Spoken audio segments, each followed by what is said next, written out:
حتى أهل البدع والأهواء، أهل البدع العقائدية وأهل البدع السياسية. أنا أقول بيننا وبينكم السلف، بيننا وبينكم الكتب، كان فيقول البدع بيننا وبينكم. بسم الله الرحمن الرحيم. الحمد لله الذي أرسل رسوله بالهدى ودين الحق ليظهره على الدين كله وكفى بالله الشهيدا. أشهد أن لا إله إلا الله وحده لا شريك له إقرارا به وتوحيدا، وأشهد أن محمدا عبده ورسوله صلى الله عليه وعلى آله وسلم تسليما مزيدا لا نبي بعده. Ikhwani fid din, a'azzani wa azzakumullah wa barakallahu fikum. Sebelum kita melanjutkan bacaan terhadap kitab 300 hadis sahih muttafaqun alaih yang dipilihkan dari kitab Riyadhus Shalihin karya Asy-Syaikh Abu Abdurrahman Abdullah Al-Riyani waffaqahullah. Hadis yang terakhir kita baca kemarin disetorkan terlebih dahulu, yaitu hadis berkaitan tentang betapa lemahnya wanita sehingga butuh pendukung, butuh penopang, butuh pembimbing, butuh orang yang ngarahkan, butuh orang yang nuntun. Itulah lemahnya wanita. Diciptakan dari tulang rusuk. Tulang rusuk yang paling bengkok, yang paling atas. Kalau dibiarkan, nggak dinasihati, tetap bengkok. Tapi kalau dipaksa, patah. Kalau dipaksa apa? Patah. Maka nasihatilah wanita dengan cara yang baik, lemah lembut, dengan dalil Al-Quran was Sunnah, dengan nasihat-nasihat yang barakallahu fiik, di dalamnya ada unsur yang menghibur atau yang semisalnya. Karena wanita itu lemah, sensitif, mudah sakit hati, mudah tersentuh. Paham ya? Antum marah saja, nangis dia, cuma marah aja. Paham ya? Nah, seperti itu. Itu menunjukkan bahwasanya apa? Nah, perempuan itu memang pada asalnya lemah. Makanya dalam masalah pembagian harta pun, harta warisan secara global, siapa yang lebih banyak? Laki-laki atau wanita? Laki-laki. Lidzakari mislu hadzil unsayain. Untuk anak laki-laki 2 kali lipatnya anak perempuan. Walaysa dzakaru kal unsa. Laki-laki itu beda dengan perempuan. Makanya sangat aneh orang yang menyamakan laki-laki dan perempuan. Dikenal dengan apa? Gerakan emansipasi. Tanya. Gerakan apa? Emansipasi. Paham ya? Nah, barakallahu fiik, itu gerakan yang batil. Menyamakan, nyetarakan antara laki-laki dan perempuan, itu batil gimana? Secara logika saja ya, perempuan sama laki-laki kalau dalam bahasa Arab domirnya sama atau beda? Domirnya, kata gantinya beda. Ayo anak. Sekarang orang-orang taruhlah di negara Arab atau yang berbahasa Arab, yang mereka ingin menyamakan laki-laki dan perempuan itu sama. Coba antum tanya pakai domir perempuan laki-laki tadi. Kaifa haluki ya akhi? Anti bi khair? Marah dia. Anak laki-laki kaifa haluki? Katanya sama laki-laki perempuan. Baru domir satu aja udah marah-marah. Allahul musta'an. Kesimpulannya barakallahu fiik, walaupun selemah apapun wanita, ternyata wanita adalah fitnah yang paling dahsyat menimpa lelaki. Ma taraktu ba'di fitnatan hiya adarru 'ala ar-rijali minan nisa. Tidaklah kutinggalkan suatu fitnah yang lebih dahsyat melanda kaum lelaki melainkan fitnah wanita. Waspada, hati-hati barakallahu fiik. Hadisnya satu saja. Insyaallah semuanya sudah menghafalnya. Tafadhalu barakallahu fiikum.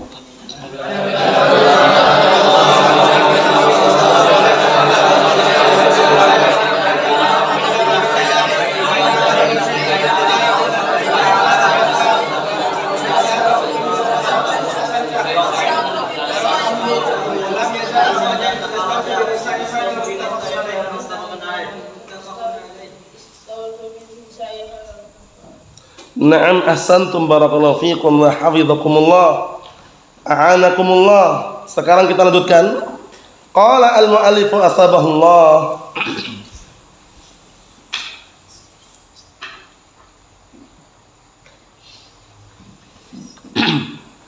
Bab hakuz zauj ala zaujatih.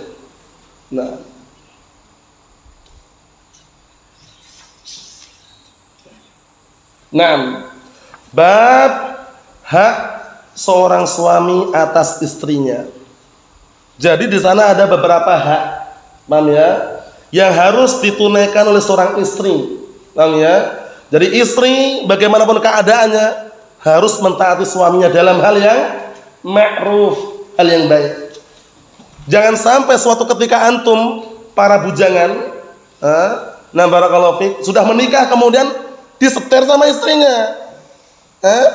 Hati-hati itu.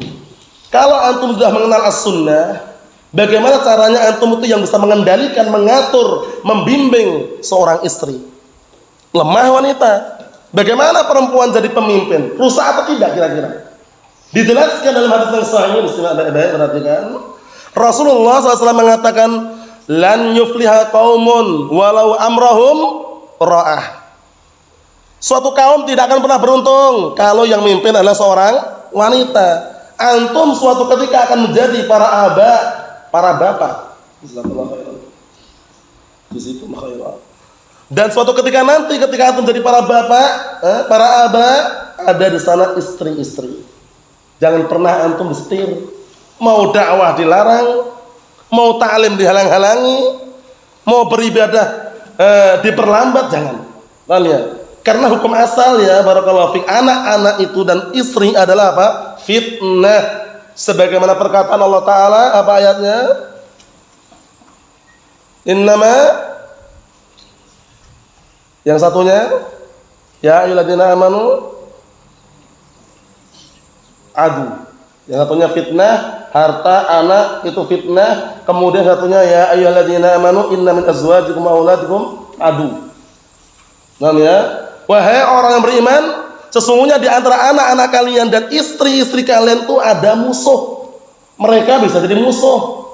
Bisa menjadi apa barakallahu fiik? Yang bisa menghancurkan seorang lelaki. Coba lihat kisahnya Imran bin Hittan. Imran bin Hittan itu bukan orang sembarangan. Beliau seorang sunni salafi, ahlus sunnah wal jamaah. Suatu ketika beliau tertarik dengan putri pamannya. Berarti apa? Sepupunya. Nikahlah dengan putri pamannya. Apa tujuannya? Tujuannya bagus. Karena putri pamannya ini punya pemikiran khawarij. Paham ya? Sehingga dia pengennya Imran Hittan ingin mengubah putri pamannya ini setelah dinikahi menjadi ahlus sunnah. Apa yang terjadi Abdurrahman? Justru terbalik. Coba bayangkan, fitnah yang ngeri sekali. Perempuan bisa membalik pemikiran laki-laki, bayangkan. Imran bin Hittan yang semula al-sunnah menjadi khawarij. Allahul musta'an. Betapa dahsyatnya fitnah wanita. Makanya jangan sampai antum tertipu. Karena banyak di luar sana, diperhatikan ini ya, yang mengatakan, Ustaz, boleh nggak anak nikahi akhwat roja?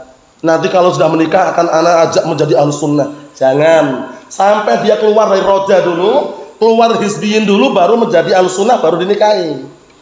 Antum jangan terjebak. Fitnah perempuan tuh ngeri.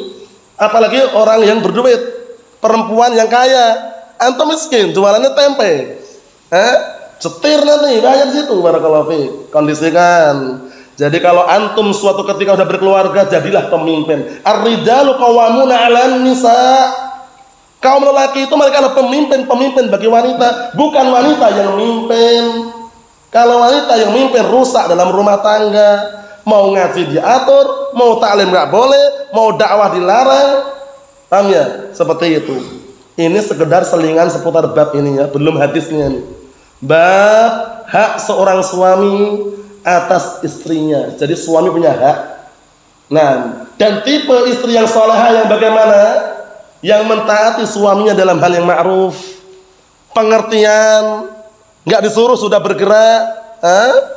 Pulang kerja misalkan barakallahu fiik sudah dibikinkan air minum, walaupun bukan air susu, walaupun bukan air kopi barakallahu fiik, taruhlah paling minim air putih, tapi sudah ada apa? Pengertian di situ. Paham ya? Baju disetrikakan, dicucikan. Paham ya? Jadi dia itu menghibur suaminya. Sudah siang, malam, kadang-kala batang keringat peras terbalik ya. banting tulang peras keringat, bayangkan itu. Ketika pulang kerja malah nggak dibikin air minum, gajinya sedikit malah dicaci maki. Jangan. Barakallahu fiik. Tipe wanita yang salihah adalah yang taat suaminya dan siap untuk apa? Dididik sesuai dengan Al-Quran dan As-Sunnah. Itulah sebaik-baik perhiasan dunia. Ad-dunya mata'un wa khairu mata'iha al-mar'atu salihah. Dunia itu adalah perhiasan dan sebaik-baik perhiasan adalah wanita yang salihah.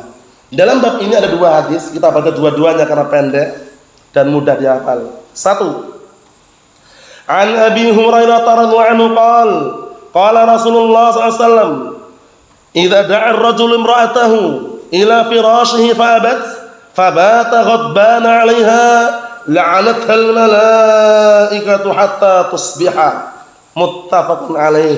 Disimak baik-baik artinya barakallahu fiik.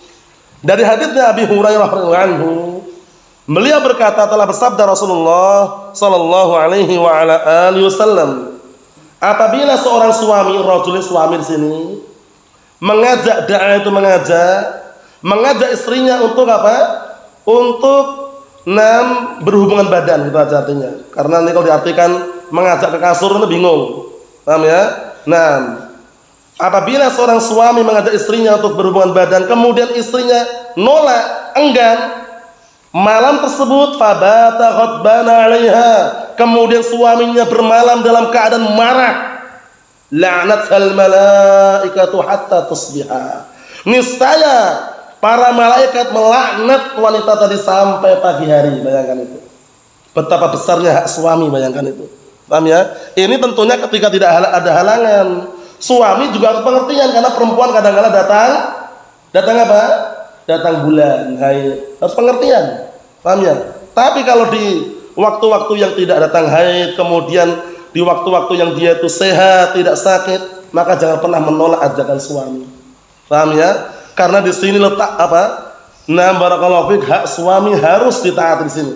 Harus ditunaikan. Sampai-sampai dalam hadis Abi Hurairah rawahu Tirmidzi disahihkan oleh Imam Al-Albani rahimahullah, Rasulullah SAW mengatakan, lau kuntu amiran, ini hadisnya sering muncul ini, hafalkan ya, lau kuntu amiran ahadan an yasjuda li ahadin la amartul mar'ata an tasjuda li zawjiha. Hadisnya siapa tadi? Abu Hurairah rawahu Tirmidzi disahihkan oleh Imam Al-Albani. Lau kuntu amiran ahadan an yasjuda li ahadin la amartul mar'ata an tasjuda li zawjiha. Artinya apa? Kalau seandainya aku itu diperintahkan untuk merintahkan orang lain sujud, niscaya aku perintahkan wanita agar sujud kepada suaminya. Bayangkan betapa besarnya suami. Karena suami itu tulang punggung. Dalam keluarga itu tulang punggung yang suami. Jangan malah nyuruh istrinya kerja terus.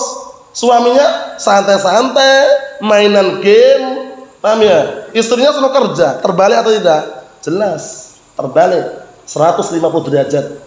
Lalu terbalik di situ. Allahul musta'an. Suami itu yang kerja, walaupun kerjanya yang penting ala kadarnya, tapi kerja untuk memberikan kehidupan istri, mencari ma'isyah, menjadi tulang punggung dalam keluarga. Ya enggak? Barakallahu fiik. Karena Rasulullah SAW mengatakan apa? Kullukum ra'in wa kullukum mas'ulun an ra'iyatih. Masing-masing kalian itu pemimpin, dan masing-masing pemimpin dimintai pertanggungjawaban atas kepemimpinannya. Kemudian kalau seorang laki-laki kok nggak ngasih nafkah istrinya, sudah nikah istrinya dibiarkan saja, nggak dikasih nafkah, wala sandang, wala pangan, wala rumah. Bayangkan. Itu berarti tipe suami yang tidak bertanggung jawab. Dosanya besar atau tidak? Jelas. Rasulullah SAW mengatakan, kafa bil mar'i isman an yudi'a man ya'ul. Kafa bil mar'i isman an yudi'a man ya'ul. Artinya apa? Cukuplah suatu dosa bagi seorang yang dia menyia-nyiakan orang yang di bawah tanggung jawabnya. Orang yang di bawah tanggung jawab suami itu siapa di antaranya? Istri. Setelah istri kalau ada anak-anak, paham ya? Kalau antum suatu ketika sudah punya istri, punya anak antum kok minta sesuatu yang antum bisa membelikan ataukah tidak, paham ya? jangan ditolak dengan cara yang kasar. Cukup antum ucapkan insyaallah. Abi, ana pengen beli ini. Belum ada uang waktu itu, bilang insyaallah nanti dibelikan. Kapannya wallah alam, insyaallah aja. Beda kalau antum mengatakan enggak punya uang, kerja aja susah, bensin naik. Wah, itu nanti malah lain. Anak kena mentalnya nanti. Ini bapak suka marah-marah ini. Namanya, wah ini bapak suka marah-marah, abi suka marah-marah. Coba kalau abinya bilang insyaallah, gitu aja. Nanti dibelikan mobil-mobilannya insyaallah, gitu aja. Insyaallah kapan? Allah alam, ada rezeki bismillah. Ketika belum ada rezeki walaupun setahun yang akan datang enggak masalah, tapi insyaallah senang dia. Insyaallah, gitu aja. Daripada anda bilang sekarang lagi mahal, kerjaan susah, ekonomi turun, seperti itu jangan. Itu nanti anak bisa kena mental. Paham ya? Nah, barakallahu fiik, dalam artian mentalnya akhirnya lemah, takut dengan abinya, jangan. Paham ya?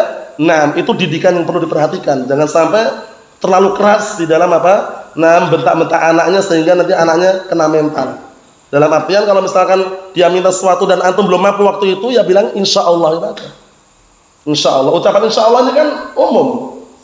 Insyaallah nanti kalau ada rezeki dibelikan, itu loh. Kapan adanya wallah alam. Yang penting kan jawabannya sudah tidak menyakiti anak tadi. Mafhum soal ini ya? Naam. Kesimpulannya barakallahu fiik, lihat ini. Ancaman bagi wanita yang durhaka kepada suaminya. Diajak dalam keadaan tidak ada halangan wala syai', dia menolak, enggan, enggak mau. Ternyata apa? Malam itu suaminya marah. Nah, kalau sampai marah seperti itu barakallahu fiik, malaikat apa? Melaknat si wanita tadi sampai pagi harinya. Ngeri atau tidak? Ngeri. Kalau laknat dari malaikat otomatis didoakan agar dijauhkan dan diusir dari rahmat Allah Subhanahu wa taala. Oleh karena itu ana sarankan, sebelum terlanjur barakallahu fiik, antum semuanya kan para bujanga. Paham ya? Bujanga dari jamak dari bujangan ya. Jamak dari bahasa Jawa. Paham ya? Bujangan dari bujanga gitu ya. Nah, barakallahu fiik, wazan fu'ala. Ya, itu nanti suatu ketika kalau mencari perempuan, tipe perempuan yang baik, bukan yang banyak hartanya. Itu artinya itu. Kenapa demikian? Karena banyak kejadian orang yang nikah karena apa? Perempuannya kaya. Ketika kekayaannya habis, antum ditendang nanti. Paham ya? Tipe wanita yang paling mulia, paling bagus kalau ingin mencari pasangan yang paling bagus, agamanya. Tunkahul mar'ah li arba'in. Wanita dinikahi karena 4 perkara.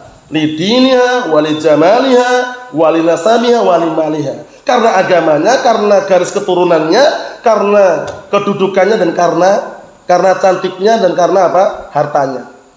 Apa kata Rasulullah? Pilihlah yang hartanya banyak? Tidak.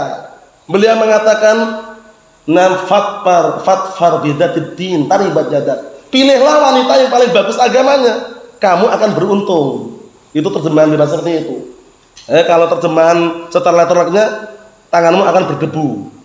Karena kalau mencari orang yang paling bagus agamanya, wanita agamanya itu ya ala kadarnya. Paham ya? Jadi untuk seorang wanita barakallahu fiik, tipe yang paling bagus agamanya, bukan yang paling cantik. Paras cantik itu nanti bisa hilang. Tapi kalau agamanya bagus barakallahu fiik, walaupun wajahnya sedang-sedang saja, walaupun tidak cantik, akan nampak cantik di hadapan suami. Karena nurut. Disuruh masakan, baju kotor dicucikan, pulang kerja disiapkan, rasanya senang. Paham ya? Tapi kalau istrinya cantik, semuanya harus serba, nah barakallahu fiik, kalau beli barang-barang harus impor misalkan, paham ya? Barang-barang yang mewah, antum bangkrut nanti. Paham ya? Sudah agamanya jelek, parasnya walaupun cantik itu tidak akan nampak cantik di hadapan antum. Karena apa? Agamanya jelek. Itu penting sekali.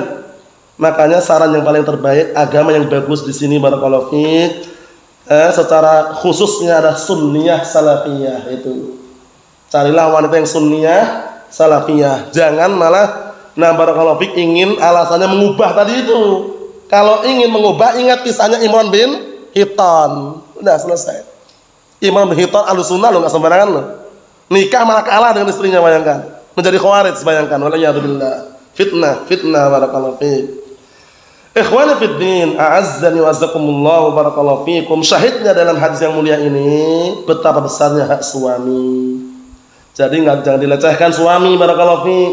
Tapi suami juga harus pengertian dengan istrinya. Ketika istri sedang sakit, pengertian, dibantu. Mungkin perlu diperiksakan. Biasanya yang nyupir tiap hari istri. Ketika istri sakit, biarkanlah yang nyupir suami. Paham ya? Gantian, nyupir itu apa sih? Nyuci piring. Singkatan nyupir, nyuci piring. Paham ya? Harus siap resiko. Wah, laki-laki masa nyuci piring, lah kalau istri sakit, masa antum paksa. Pengertiannya di mana pengertiannya? Paham ya? Antum sekarang alhamdulillah masih bujangan semuanya ya. Ini sekedar gambaran bahwasanya hak suami itu besar, barakallahu fiik. Istri harus mentaati suami dalam hal-hal yang ma'ruf. Satu lagi. An Abi Hurairah radhiyallahu anhu, anna Rasulullah sallallahu alaihi wasallam qala la yahillu lil mar'ati an tasuma wa zawjuha syahidun illa bi idnih wa la ta'dzan fi baitihi illa bi idnih. Muttafaqun alaih. Masyaallah. Artinya simak baik-baik dari hadis Abi Hurairah radhiyallahu anhu bahwasanya Rasulullah SAW berkata, tidak halal bagi seorang wanita berpuasa dalam keadaan suaminya ada di rumahnya atau menyaksikannya. Faham? Ini puasa apa di sini? Puasa sunnah. Bukan puasa wajib, bukan puasa Ramadan, puasa sunnah. Contohnya gini, suami di rumah, istri malah puasa Senin dan Kamis, gak izin suaminya. Keliru nggak? Keliru. Ini kan amalan sunnah, Ustaz. Naam. Paham ya? Walaupun amalan sunnah, kalau suami ada di rumah izin dulu. Mas, boleh nggak anak puasa? Kalau suaminya bilang, janganlah, abang lagi di rumah ini. Paham ya? Anak lagi di rumah ini, jangan puasa dulu. Taati. Istri nggak boleh puasa di situ karena puasa sunnah di sini. Tapi kalau puasa wajib, puasa Ramadan, ingat-ingat itu tidak perlu izin. Dipahami ya? Jadi antum jangan gagal paham. Puasa di sini tidak semua puasa. Puasa apa di sini? Puasa sunnah. Izin dulu. Bang, boleh nggak awak ini puasa, bang? Kalau abangnya, suaminya bilang boleh, boleh. Puasa sunnah. Cakap dulu lah istri tadi. Paham ya? Seperti itu. Jangan langsung puasa. Kalau puasa sunnah izin dulu. Dalam keadaan suami ada di situ. Ya kan? Illa bi'idni, kecuali izinnya. Ingat-ingat ya, ini padahal amalan apa tadi? Amalan sunnah nggak sembarangan. Tapi kalau suami ada izin dulu. Kenapa kalau harus izin? Kenapa harus izin barakallahu fiik? Dikarenakan kadang-kala yang namanya suami di rumah itu kan, barakallahu fiik, istilahnya butuh yang menemani, mendampingi, sehingga barakallahu fiik di situ nanti apa? Jangan sampai ketika suami barakallahu fiik mengajak istrinya, atau yang semisalnya kemudian dia alasannya puasa. Puasa sunnah izin dulu. Kalau puasa wajib bagaimana tadi? Tidak harus izin. Yang kedua, wala ta'dzan fi baiti illa bi'idnih, dan jangan mengizinkan orang lain masuk ke rumahnya kecuali dengan izinnya. Tak. Assalamualaikum. Waalaikumsalam warahmatullahi wabarakatuh. Yang jawab istrinya. Ada wanita mau bertamu atau ada orang mau bertamu, izin dulu suaminya. Mas, ini ada tamu, bagaimana? Terima. Kalau enggak ya enggak, jangan dipaksakan. Paham ya? Ada suami izin di situ. Paham ya? Kalau tamunya laki-laki ya biar suaminya yang menyambutnya. Kalau tamu perempuan bagaimana? Yang suaminya ada, yang komunikasi dulu, izin bagaimana? Faham ya? Seperti itu. Jadi ini dalam rangka apa sih? Barakallahu fiik. Agar terjadi keharmonisan dalam rumah tangga. Karena yang namanya pernikahan, barakallahu fiik, tujuannya bukan untuk bercerai. Bukan untuk melakukan gugat cerai. Bukan untuk talak wala khulu wala syai', tapi untuk mewujudkan keluarga yang bagaimana, Abdurrahman? Sakinah, mawaddah, warahmah. Dalam artian lain apa, Ihsan?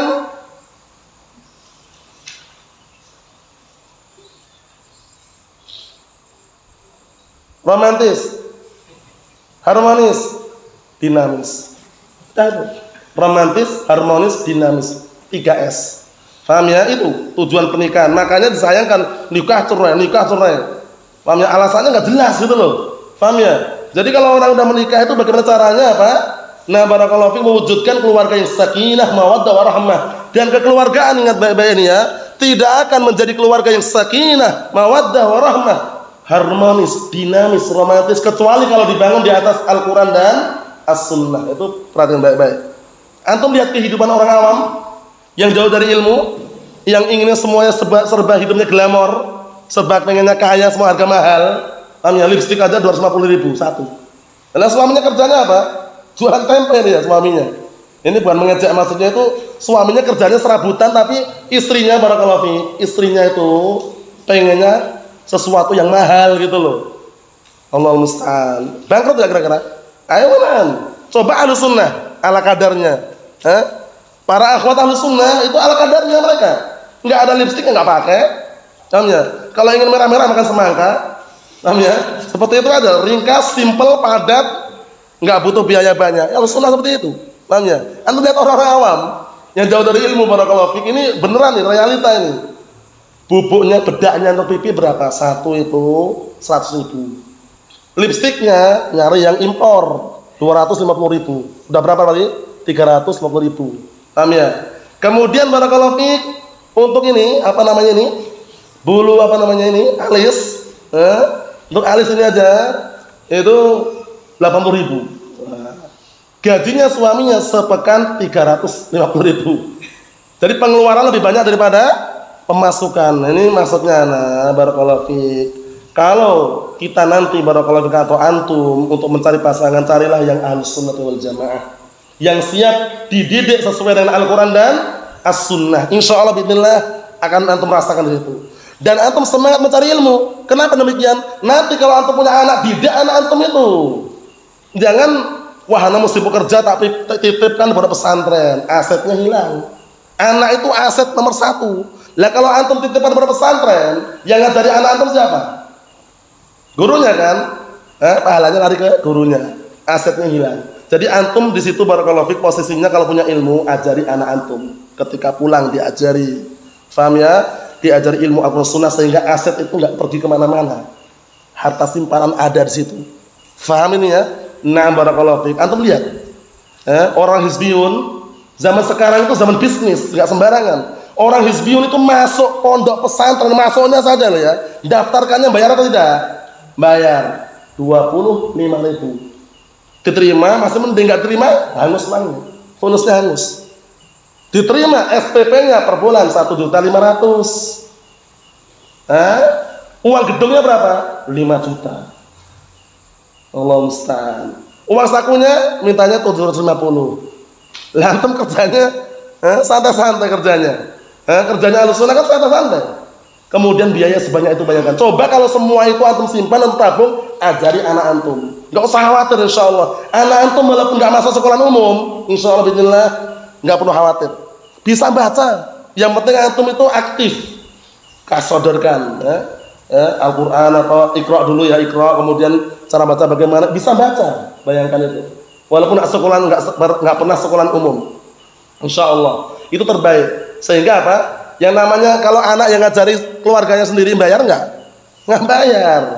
Fulus masih tersimpan situ. Makanya ini Allah musta'an, kok bisnis sekarang. Orang akhirnya mau belajar bingung kan? Bayar itu tadi keberatan kan? Makanya kalau suatu ketika antum berhasil, Allah mudahkan bisa ngajar, buka pondok pesantren gratis. Gratis tis. Enggak ada biaya wala syala SPP, wala embel-embel, wala syai, wala pendaftaran, wala uang gedung, wala uang yang lainnya. Paham ya? Nah, barakallahu fi, kasih gratis. Antum lihat para ulama terdahulu, rela pergi jauh mencari hadis, bayar enggak mereka? Enggak bayar, gratis. Paham ya? Antum belajar ke Yaman sana, Darul Hadis baik yang di yang Taiz ataupun yang Son'a ataupun yang Adan Ahlus Sunnah, gratis semuanya. Kok pulang ke Indonesia bikin pondok apa? Bayar SPP. Kalau SPP-nya untuk makan santri masih mending, tapi ustadznya nyicipi di situ. Memalukan enggak? Hafal ya? Memalukan. Masa ustadznya ikut makan uang santri? Enggak mau kerja dia, udah sibuk ngajar nih. Enggak bisa kerja lagi. Kok enggak bisa gimana? Janganlah terlalu dimanjakan. Ustadz kalau terlalu dimanjakan, nanti kalau suatu ketika ekonominya mendadak diserang ekonomi, bingung dia mau kemana lagi? Dinaikkan SPP-nya, kasihan lah. Paham ya? Nah, kalau cuma SPP untuk makan santri masih mending. Tapi di situ per bulan 350.000. Yang 50.000 untuk al-akh, ustadznya. Allah musta'an. Allah alam, kalau anak pribadi menurut pendapat yang sahih, walaupun ada silang pendapat, jangan ambil upah dari pembelajaran. Paham ya? Biar kerja sendiri mandiri barakallahu fiik. Jangan suka sering dimanjakan. Kalau sering dimanjakan suatu ketika dihimpit ekonominya bingung dia. Mana ini? Naikkan SPP-nya. Kasihanlah santri. Paham ya? Kalau bisa gratis kan antum ngasih gitu loh. Paham ya? Ini anak ulang-ulang karena ada gitu loh. Paham ya? Nah, kalau membayarkan itu kan seperti itu. Allahul musta'an. Semoga Allah mudahkan urusan Ahlussunnah wal Jamaah barakallahu fiik. Jadi kalau ada pondok pesantren gratis, digratiskan aja. La yayasan wala jamiyah wala muassasah wala SPP wala haula wala quwwata illa billah. Paham ya? Nah, barakallahu fiik maksudnya enggak usah minta-minta. Enggak usah bikin proposal. Enggak usah penggalangan dana, open donasi enggak perlu. Bismillah, jalan insyaallah. Yakin saja bismillah. Nah, mafhum insyaallah ya. Syahidnya di sini barakallahu fiik, hadis yang mulia ini. Seorang istri ingin mengamalkan amalan sunnah, ternyata tidak boleh sewenang-wenang kalau suaminya ada di rumahnya. Izin terlebih dahulu. Bayangkan nih, besar nggak berarti hak suami ini? Besar. Nah, barakallahu fiik seperti itu. Ikhwani fid din, azza wa jalla, barakallahu fiikum. Dan perlu diketahui dan perlu diingat juga, perempuan barakallahu fiik diciptakan dalam kondisi lemah. Semuanya lemah, cuman perempuan ini ada lagi lemahnya bukan hanya sekedar lemah biasa. Lemah akal dan agamanya. Lemah agama dari sisi mana kemarin? Lemah agama. Lemah agamanya dari siapa tadi kemarin? Terkadang perempuan bagaimana? Meninggalkan sholatnya karena haid, karena nifas. Lemah akalnya dari sisi mana kemarin, Ihsan? Seorang wanita dengan lemah akalnya dari sisi mana kemarin?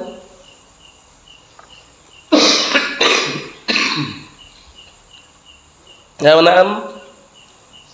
Persaksian dua orang wanita sebanding dengan satu laki-laki. Berarti lemah. Nah, oleh karena itu butuh apa? Yang membimbing dan meluruskan. Nah, ikhwan fi din, azza wa jalla, barakallahu fiikum. Hadisnya dua ini. Insyaallah besok dikondisikan, dihafalkan semampunya barakallahu fiik. Hafal dua-duanya hani'an lakum. Kalau cuma satu saja tidak masalah, yang penting dihafalkan. Wallahu a'lam bissawab. Nasallahu as-salamata wal afiyah. Walhamdulillahirabbil alamin.